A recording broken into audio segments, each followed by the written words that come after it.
Swiggity sorty, let's get that booty. Okay, real quick. One more thing I forgot to mention. Literally hours ago, just announced because I decided to film in the evening. Luckily, I did because a few hours ago, new news.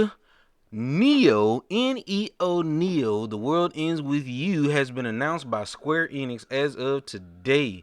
Son, this is going to be a great Thanksgiving week, and I hope all of y'all have a great Thanksgiving, and don't forget that, alright? I'm going to put this at the beginning of the video, so this is the part, Fred, future Fred, just remember to edit this in, just chop that in right there, you know what I'm saying? Put it at the beginning of the video, and then we'll do the rest of the thing when it get done.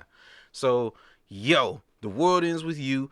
Been a fan for years. First played the game way back in like 2010 or 11. Amazing title, super good writing.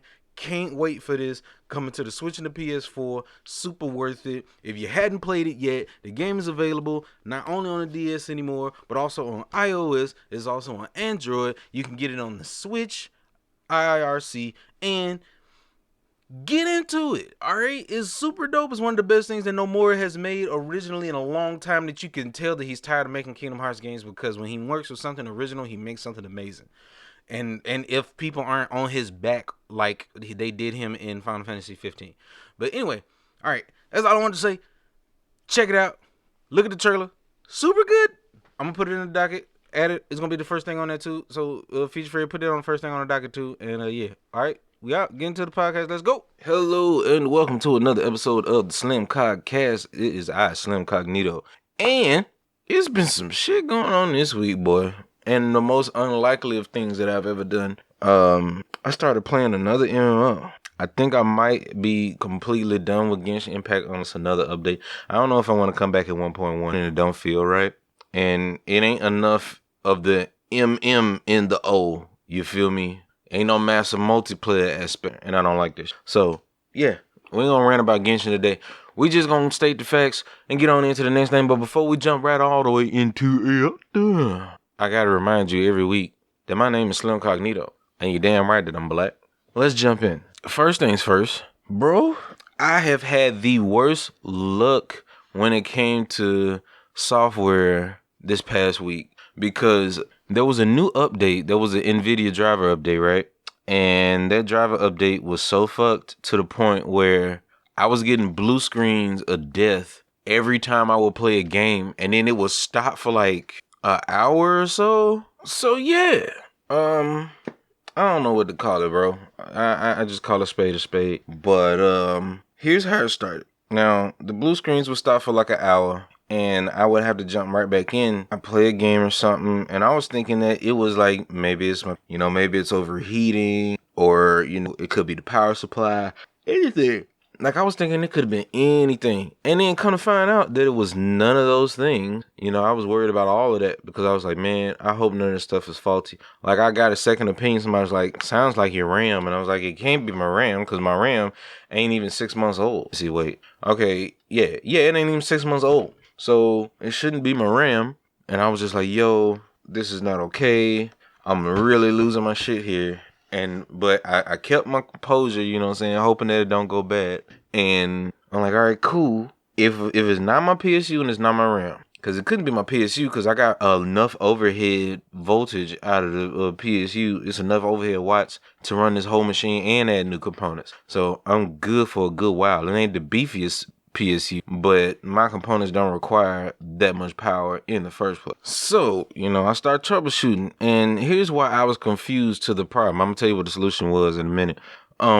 So, we got the monitor in, I got my webcam in, and my DisplayPort came in the mail, and I've been wondering, like, maybe it's the camera, maybe the drivers from the camera is causing a conflict, because it's a unheard of brand in Chinese. I think I said that last week. So I didn't know exactly what could be the source of the blue screens of death. So I'm like, all right, let me just, look around, take a look, and take out my camera, because I upgraded the camera. I put the camera on, and then I upgraded to the DisplayPort cable and switched around a lot of stuff, you know what I'm saying, when I took out the HDMI cable, all around the time that I updated the drivers. So I was like, okay, cool. Those are the three main things I did all at once, and I didn't know exactly which one of these three things it was. So I'm like, damn. Well, let me see if it's the NVIDIA drivers. So I reinstalled my NVIDIA drivers, clean installation, and I was still getting blue screens of death. I was like, fuck. So I switched back to the HDMI cable and put all my games to the lowest graphical setting, which I don't even have to do. I can run it at high settings and still get full frames. And because I'm only gaming at 1080p. But here we are again. Boom. Fucking fail. And I'm like, why is this happening to me? So I'm doing everything I can until finally because the blue screens of death weren't even helping either, because they would tell me what the error was, and then they'd say what went wrong, and it would say, oh, it's this here file, and the file will be tied to like the network driver. I was like, okay, this is a network issue. Let me try to uninstall and reinstall my network drivers. Did that. Didn't work. Then it told me again that it might be a page file issue. So I shrunk the size of my page file. Tried that out. Didn't work. Still getting blue screens. I'm like, okay, if that's not it, then fuck, I'll try. Maybe. What else did it say? Oh, it said it could be my RAM. I say fine. All right. So I did a memory check and a disk check to make sure that they were running properly, and my RAM's clocking. My RAM's timings are right. My everything else, the temperatures on the CPU, GPU, none of those things are failing, because I was thinking it might be the GPU, or maybe the GPU is drawing too much power off the PSU, because it happens when I game, and it only happened once when I wasn't even running the game. I was just watching something on YouTube, and I was like, fuck, what's going on? And for anybody who's been through blue screen of death troubles, okay, y'all know my struggle, all right? Y'all know what type of fucking, you know the type of anxiety that this thing causes. So I'm constantly trying to play the process of elimination until finally I realized I had to think back again. I had to rethink a solution that I already eliminated. And as I thought about it, I said, wait, I did update my drivers the same time that I switched to DisplayPort and everything and put in my camera. So if it's not the camera, it's not a DisplayPort cable, then what could it be? I go back at the drivers. I look at it and I say, let me get a second opinion on this. I hit up my homie, my great friend, shouts out to Mail and Mail TV. Go ahead and look him up on Twitch and YouTube and give him a like, subscribe. Cause that's my boy though. He didn't help me. He helped me build my PC. He was my second opinion. He was the voice of reason, to the point where like I put some pieces together and then he changed my PC part picker list around to like the perfect list of parts. And then I went back in to try to be cheap and I changed some parts and made a way worse build. But then after I did some research and I put parts back in, not knowing that that's the shit that he had in there originally. So it's all this stuff that he originally put in there. And I'm like, oh, wow. Okay, he was right all along. I should have listened. That's my boy. I wish and hope the best for him. He's a ray of sunshine. Y'all, check out Mel's content. He's great, especially his stream. Now, the thing with it is, he told me, he said, you know what?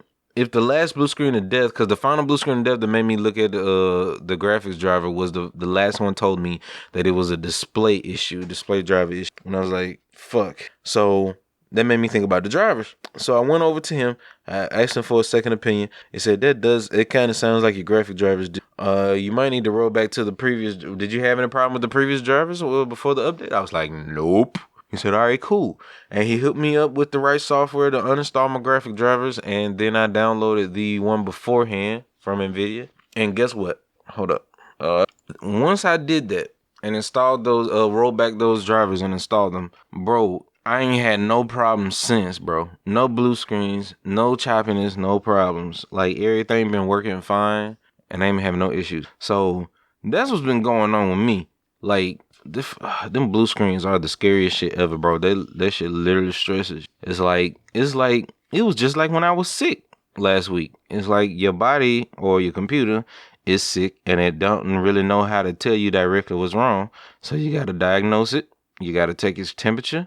You got to, find out what's wrong. And poor baby. But she running just fine. She chugging along. Ain't nothing. I ain't trying to rhyme, y'all. It's just happening. It's kind of sublime, but I be snapping. Anyway, what I've been playing this week, actually, now that I can, because otherwise I've just been busy as hell juggling two other separate side hustles. But, bro, I started ranking on the Apex. I got up to gold. I think we gold 3 now, and it's just been a lot of shit going on. I also been getting back into that Star Wars Jedi Fallen Order, and it's getting super good. That game is super good. I don't know why I missed the hype train on that game, but it's damn good. I didn't expect it to be so damn good. It took me back to the days of 3D platformers like Jack and Daxter. Like that's the shit we need. And you throw in the Souls combat, oh nigga, that shit's made for me. So it's like, yo, I'm enjoying it. And what else is there? Oh, no. Yeah.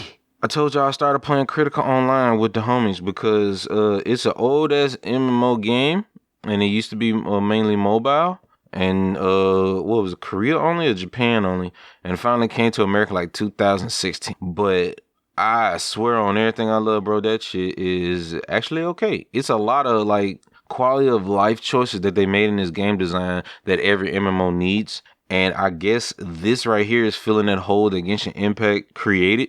You know what I'm saying? Not left, but created. Because I didn't have a hole for I didn't have a I didn't have a hole for MMOs. I purposely would avoid them ever since I quit DCUO because they consume a lot of time. I'm pretty sure I told y'all about that in some previous episodes of the podcast. But man, now that I had started back and the itch is being scratched, I needed something, since I got the mood for it. I got the itch for it again, the appetite. And Critica is the perfect choice because it's a lot of the quality of life stuff that they did. For example, was like when you finish a dungeon in order to complete a quest, an NPC shows up at the end of that dungeon. Every time you finish a dungeon, she pops up, you talk to her, and she lets you salvage any items that you cannot use and turn them into materials for crafting without having to go back to the hub world and the home and the town.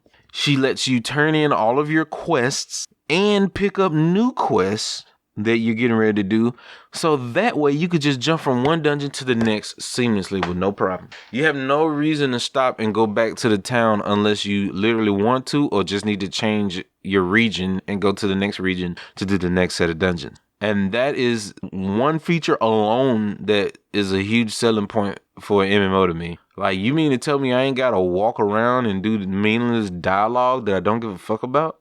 And yes, there's a skip button on every piece of dialogue, bro. Every time that text box pops up, you just right click and skip that whole fucking box of text. Yo, Critical Online, y'all. All right, it's on Steam and it's old as shit, but it run good. And well, I ain't gonna say it run good because you would, if you in a party of 4 people and they start blowing a whole bunch of abilities and shit, you gonna get frame drops. That can't be avoided. But it's cool as hell. The characters are great. The classes are hella interesting. Animation's good. It's a good ass anime ass. If you're a weeaboo and you enjoy RPGs and you like this quality of life improvements on the RPG system, then I would highly recommend Critica to anybody. Well, who fits that criteria of all the things. But anyway, yeah, that's what I've been playing. And it feels good. So now we jump into the news, I guess, because between being busy, I ain't really been watching shit. So yeah, let's hop in. First thing on the docket, we have a PCGamer.com written by Jody McGregor, and someone a day ago got a hold of Cyberpunk 2077 early, and they streamed 20 minutes of it. And they skipped past most of the character creation shit, and it showed you, the prologue of Nomad, and you get to see the main character, V, get the car fixed in a small town outside of Night City before you actually get into it. And you know what I'm saying, it's just a bunch of little bitty stuff, going on in the story. But we didn't really see shit. So yeah, I'm purposely, only reason I know about this because I read the article, but I do not want to see no spoilers. I don't want to see no extra spoilers, no nothing else, you know what I'm saying? I want to enjoy this game organically. But that's pretty much the whole article. Ain't much else to say on it. It's just somebody got a hold of it and streamed it. Bold people we have out there. Anyway, next on the docket, same website, written by Andy Chalk. It was written by Andy C. And the original Titanfall makes a surprise appearance on Steam. Deluxe Edition includes the base game and all previously released DLC, and it just pops up, you know what I'm saying? People on Twitter have been, for years and years, way back in 2014, since the game was released. This is one of the games that came out with the release of Origin, EA's, I guess you could say, digital storefront for PC to basically compete against. And nobody liked Origin on release because it was broken and it was trash and it runs like shit. And it's still kind of broken and kind of trash and kind of runs like shit. So, yeah. And they brought back this old 2014 tweet where it's like, most important requirement to me, does it require Origin?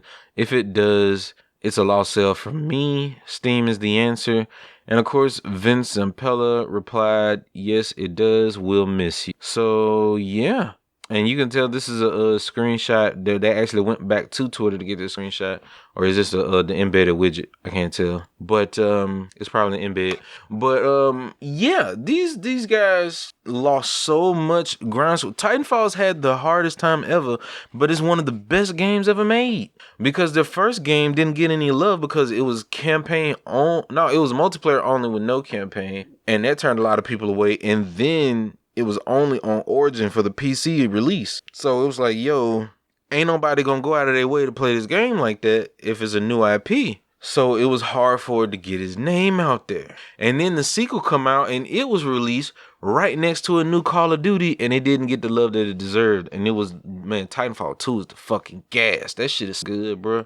I would recommend anybody to play this. It's like, it's real. But yeah, man, fuck. I feel bad for them. But it's about time they came out on Steam. Even though Titanfall 2 is already on there, but it's nice. At least they'll get some small residual, some monies from putting it on Steam. It don't really cost much, aside from the percentage that Steam going to cut. But still, there's money to be had if it's on Steam regardless, no matter what.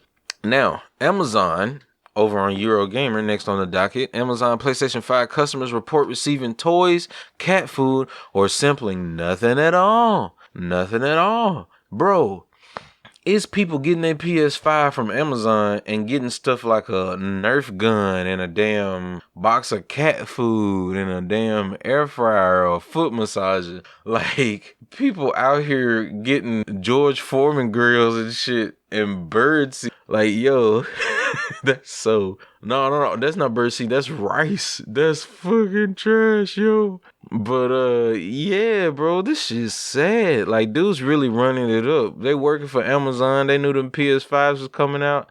And they was like, you know what, man? Let me grab this joint and go ahead. Even one of the stories say that the dude came up to the house, said he didn't want to drop it off, went to talk to the neighbors and said, this is a valuable package for your neighbor and I don't want to drop it off in case it might get stolen. So will you, after I sign this paperwork, can I leave it with you and you can give it to him and get your signature and whatnot? And the neighbors agreed to it. And then he just left with it and didn't come back. And another one in the article states somebody went up the street from the house, even though he was at home. They acted like that he wasn't coming to the door, you know what I'm saying? They act like, he wasn't home. And then they just drove up the street like about, a block or so, went into the back of the truck, you know what I'm saying, changed some shit around, and then just didn't show up. It's like, yo, that's hilarious. Of course, I'd be pissed too, but only to the point where, they're gonna be reimbursed. Amazon said they're gonna take care of them. Yeah. But yeah, bro, these dudes out here running up the bad, risking the job at Amazon. And this ain't new, you know what I'm saying? This ain't news, but I ain't blowing no whistles and I ain't no snitch. So I'm just gonna say, for the sake of what y'all hear, bruh, it's hilarious that this is happening to this degree. But when it comes to that P5, this was to be expected. So yeah, but good article. Even was updated today at 4:30 p.m. I guess it's a Euro time. Yeah, of course it's Euro time. Written at Eurogamer.com. So .net. Excuse. So yeah, real good article there, Tom Phillips. Very good.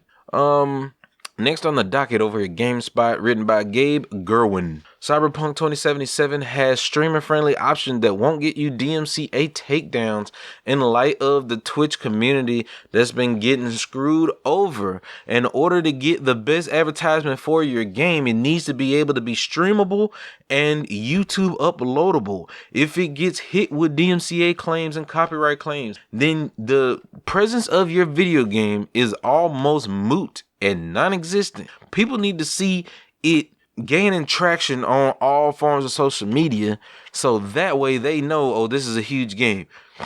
The reason Miles Morales was so huge on its release is because not only did they build the hype proper with good trailers and showcases, but also everybody was posting about it. From Instagram to Twitter to TikTok. Everybody was talking about it. And because of that, it was able to get good press. That's how business works. It makes no sense to me. It has to be something else in the works, because it makes no sense to me that people generating, you know what I'm saying, it's generating groundswell for your product is not a good thing. Like, that makes no sense. Like, even bad games with good publicity sell a lot of copies. Assassin's Creed is still staying alive because of such. So I don't see why they haven't, remedied this. But the fact that this was a measure that they had to take in the development of the game is something to be said. It's a lot to unpack here, because think about it. The fact that you can turn off the copyrighted music in Cyberpunk 2077 means that developers have to take extra measures to keep these content creators that advertise the games for them from being compromised on their day-to-day endeavors and their careers. So, because of this, that means less people will hear the copyrighted music that these artists worked on. These artists were hired to make exclusive content for the game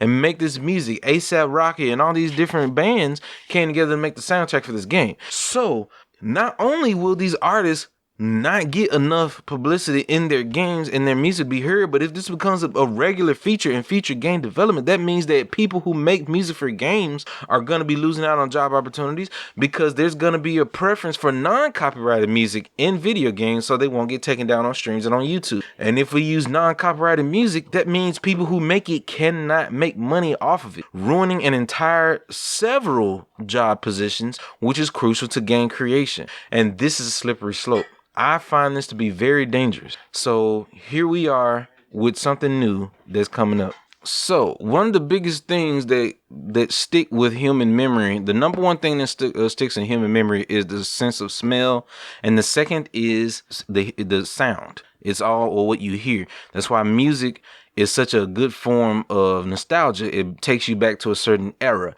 If you hear 80s music, you can almost see bright pink and passed out colors and teal and things like that, and different and those older hairstyles. When you hear rock music, you can immediately think of the grunge period, or the era of Ozzy Osbourne and things like that. Like these things trigger memory. When you hear classic Mario music, it brings you back to a time where you used to huddle up with your friends and family and play Super Mario. Music is very crucial when it comes to arts and modern media. Therefore, without it and it being completely removed from it, and it's just some nonchalant thrown together non-copyrighted music and nothing unique, no passion put into it, that takes down the entire project. It brings it down. We need this to not be exacerbated. We need this to be full stop. They need to fix this. And this is all Twitch is happening. Twitch needs to realize, Twitch, Amazon, and Bezos need to realize that all of this is cause and effect from their decision of overbearing DCMA and not only DMCA, and not only that, it's also these record labels who are overbearing. They're already screwing over their artists by owning their masters and making huge percentages and cuts of their music. But on top of that, you want to dip into the pot of content creators. That's too much. That's way too much. And something needs to happen. It needs to be revised. It's a complete mess. So that's my mini rant on that. We don't need to go into too much detail. If you want to really talk about it in detail, we'll probably talk about it in next week's podcast. I saw a very informative video that went into deep dive about this by Devin Nash.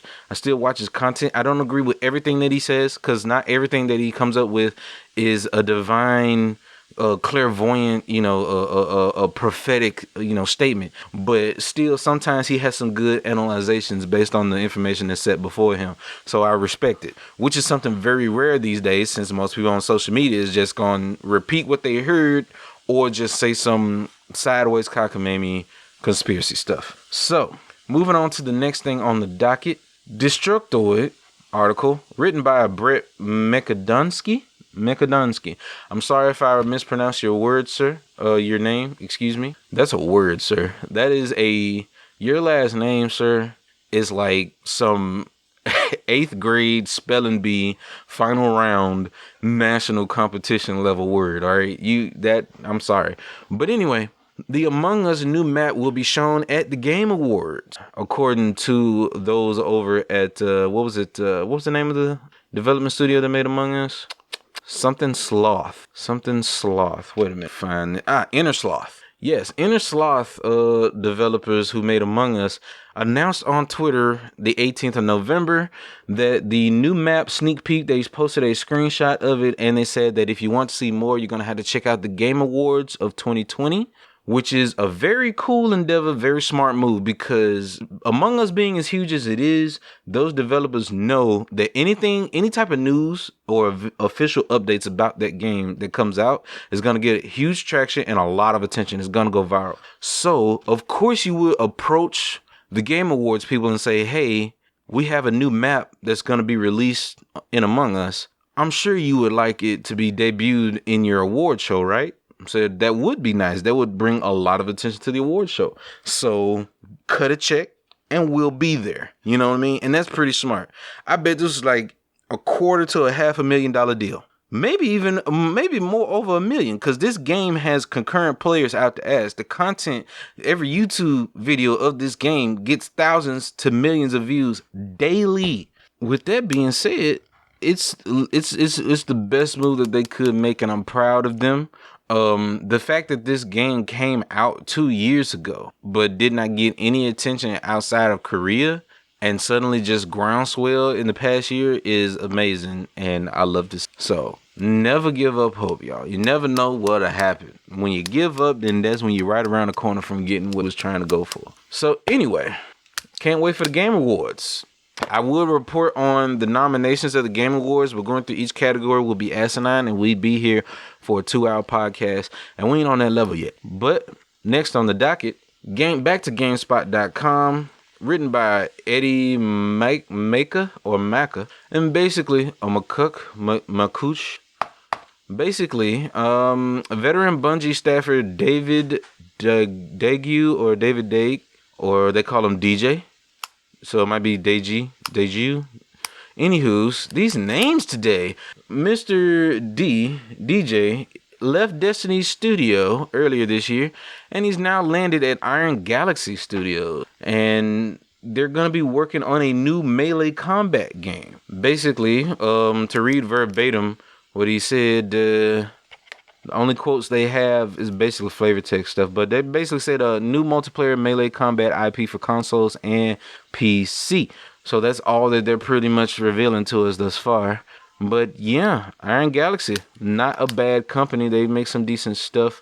Of course, Iron Galaxy recently, I think they were founded in 2008, and they ported some games to the Switch, like Overwatch, Diablo 3, and Elder Scrolls. And for those who don't know, Iron Galaxy also were the creators behind Dive Kick. Their original works also include Killer Instinct Season 2 and 3.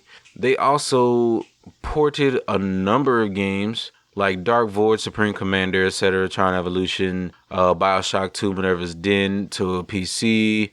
They did the Street Fighter Third Strike Online Edition. All types of so many. The Marvel vs. Capcom Origins. They were like heavy into the fighting games. They also did the PC version of Batman Arkham Knight and Destiny 1. So they've had some heavy intertwinings with Bungie, and very good relationship with them. Who is their parent? Or are they working? Okay, they're a private company, so not exactly okay, but still very good development company. They did really good. Got a bunch of stuff under the belt, and I can't wait to see what they have in store. And lastly on the docket, Star Wars Jedi Fallen Order is the second best-selling game of the past 12 months. This is completely unexpected because I missed all the hype. I didn't hear anything much aside from the announcement trailer and everything. Like, I didn't hear a lot about friggin' this Star Wars game. I'm in the middle of playing it now. I am enjoying it to death. I still did not expect it to be this big. It's something. It's telling us now that we need 3D platformers more than ever. Okay, everything's a first-person shooter, a third-person shooter, or some type of, you know what I'm saying, unique multiplayer experience. But don't forget the third-person, the 3D platformers. Don't forget that. We need that. All right, it's necessary. People still love Jak and Daxter. People still love Mario. Mario 64 or the Mario 3D collection sold gangbusters. Not just because it's Mario, but also it's the 3D games that they grew up and loved, bro. Like it's actually good stuff. Super Mario Sunshine is a good ass game. Super Mario 64 is a good ass game. All right, Galaxy 1 and 2 are good ass games. Like 3D platformers are a whole staple in the gaming industry, and we need more of them. All right, that's the proof right there too. It helps that this genre was brought back into light thanks to this being a Star Wars IP. But still, come on. But anyway, I can't wait to give y'all my final thoughts on that game as well. But in the meantime, we're going to wrap up another podcast episode. And just to let y'all know that we will be streaming this week, I do want to start a new game to stream. I don't want to stream Jedi Fallen Order because that's my personal me time game. But I do want to stream something else for y'all. So it's something coming this week. We're going to try to stream some Critica as well. But for the time being, I'm going to boot up one of these other Steam games that I haven't even touched yet. We're going to get into it. So be on the lookout. Hopefully nothing else comes up that's like fucking out of the blue, like blue screens of death, hurting my whole productivity for an entire week. So NVIDIA, you and your drivers. Anyway, now I can't trust no official source for drivers anymore. I might never update my graphical drivers again. Anyway, if you like the content, please remember to give me a subscribe and give me a like. Stick around. We got plenty of plans, some things coming up. It's a constant build toward better things, and I like that. I mean, we got the face cam now on the stream, so you can tune in on that too. If I end up jumping into like some kind of I don't know, it depends. No, I'm not gonna just use it for the shooters. We'll especially for the horror games though. That's one of the biggest reasons for the face cam. It's super easy. And we're just gonna keep building, and I hope y'all stick around and watch the growth. All right, support. And give me a comment. Let me know what type of content you would like to see. I really would like to know. But all in all, go ahead and check out the Twitter. Follow me over on there. And go ahead and check out my Twitch and follow me there. All right. There's going to be content that has to be content, and there will be. I think that first one and the third one was redundant, but it doesn't matter. And always remember the channel motto. All right. Intentions are the most important. Actions ain't nothing but loud, and words don't mean a damn thing. Take care of yourselves out there, and peace.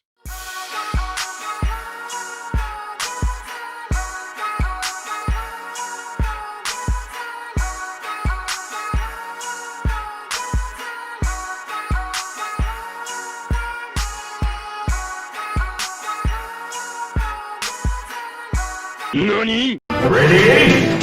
Go!